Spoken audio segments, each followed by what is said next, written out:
Alright, welcome back. Hopefully you wrote down the notes and think about it. Like how we got the definition for that classical function. So in today's lecture, alright, so let's continue. Let's expand our function limit to different conditions. So here I made a table for you to check out. So we have 4 rows and 6 columns here. And for the column, we have different conditions for x. And approaching to x0, which means approaching to a certain point, either from both sides like this one, from both sides of x0, or just from, the left side, or only from the right side. Or, in some conditions, we're approaching to the infinity, to both sides, either left or right. Alright, so in some cases we have a limit as a that's a finite number, but in some cases the limit will become infinity. Well, you can check the conditions here. This one.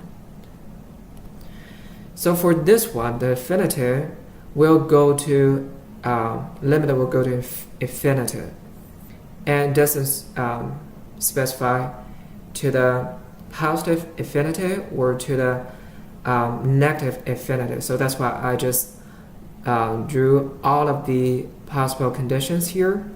As you can see that,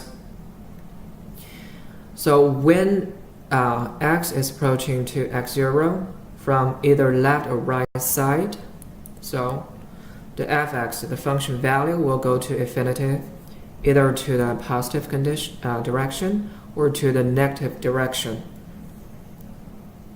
Okay, so similarly we have those other conditions listed on the second row here, to the infinity, either to the positive or to the negative direction when x is approaching to a certain point, or when x is approaching to infinity on the x-axis. Alright, so when the condition changes for the definition of the function, like we don't have the fx only become positive infinity. So it seems like we only have to take this part, okay, this part here for this condition. And also if fx only approaches to the negative infinity, won't have to take the low, the bottom side for this condition. Alright, so hopefully you understand this, so that we can continue to define all of the function limit for each one of the conditions. So here we have 4 times 6, which give us 24 definitions in total. Alright, so let's continue. Alright, so we understand the definitions about the limit from the graphs for different functions and also for different x approaching conditions. Alright, so now let's maybe pick a one. So why don't we pick up the one at the row 3 and the column 4 for the definition here. Gonna write down the definition of this graph. I didn't write it here, but as you can see that we can just actually define this condition. Okay, so to be short, I would just use the sign as D34 to stand for the definition of limit for the condition of when an x is approaching to infinity, no matter to which direction, to this direction or to this direction. And also for fx, the function value is approaching to the infinity large, in a positive direction.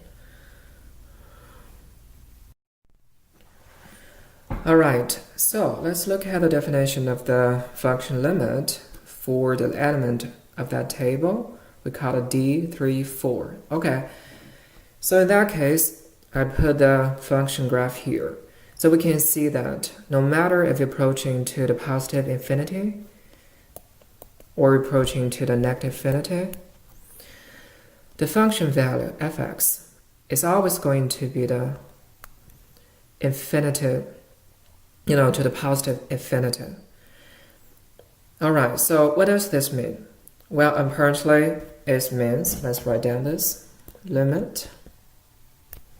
So when x going to infinity, no matter to which direction, fx is approaching to positive infinity. Alright, so just like what we discussed in our first example of the function limit, we used the distance of 2 points, and this time we can do the similar thing too. So, is there any other way for us to say, something is going to be positive infinity, or positive infinite large?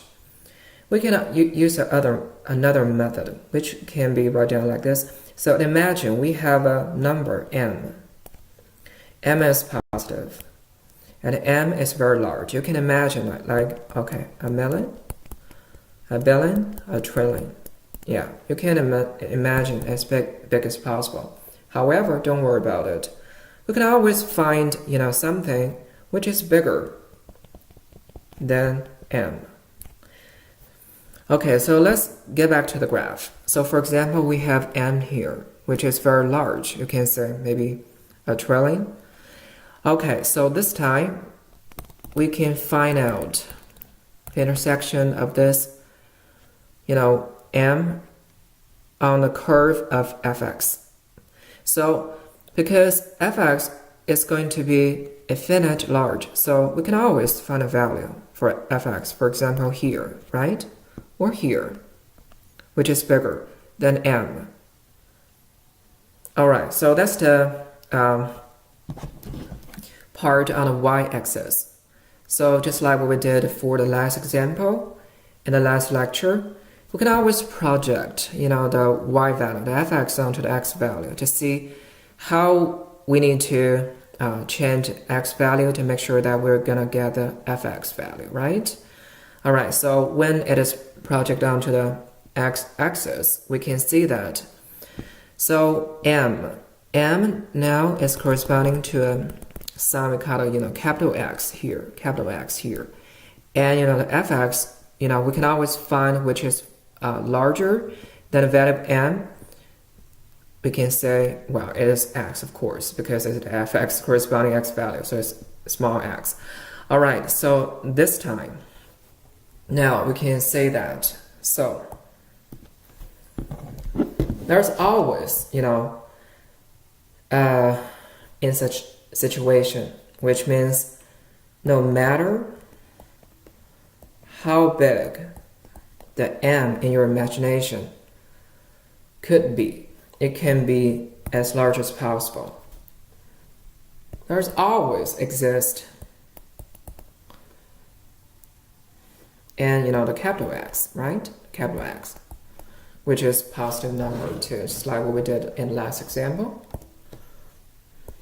So when this capital X it's like set up a boundary for us. So if we pass this boundary, no matter to the left side, just like this small x or this x, right?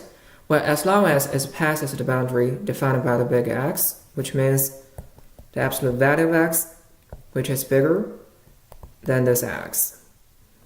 Okay.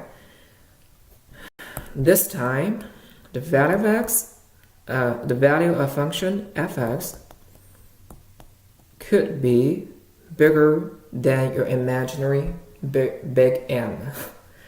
So it means no matter which how big the number m in your imagination could be, we can always find a region for the x. The x here is the small x. So we can always find a region, And in that region, the value of the function f(x) will be bigger than this big M.